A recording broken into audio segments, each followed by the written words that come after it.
How you format and lay out the content of your resume is just as important as the actual content, because it has to be easy for someone to quickly scan over and pick out the most important pieces of information.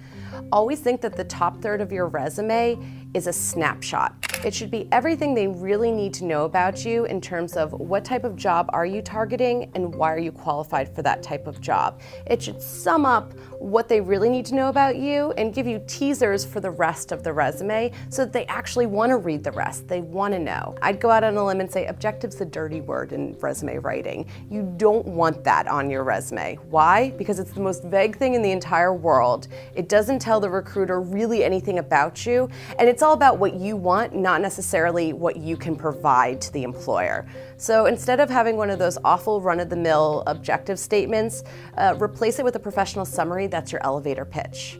What are you great at and passionate about, and why are you qualified to pursue that type of role? That's what you want to capture there.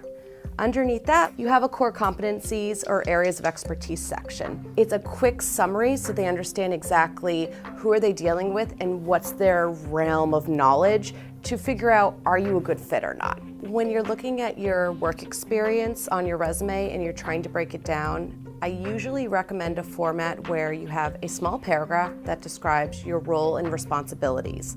At the end of the day, what were you hired to do? And then underneath that, you use bullets. And the bullet points are a great technique to draw the eye to your bragging points. Always think bullet points equal bragging points. And when you're talking about those bullets, you want to use action verbs. If you are fresh out of school, if you are entry level, you get 1 page of real estate. You haven't done enough to warrant a second page. You don't get that much real estate. If you're 5 or more years out of college, you've had a job or two, you have enough material, you're allowed to go to a second page. Your header should be larger, and normally anywhere from 13 or 14 all the way up to 16, depending on what you're emphasizing, but your main body tends to be a 10 to 12 font size. I recommend going as low as 1/2 inch all the way around, but definitely don't go any lower than that.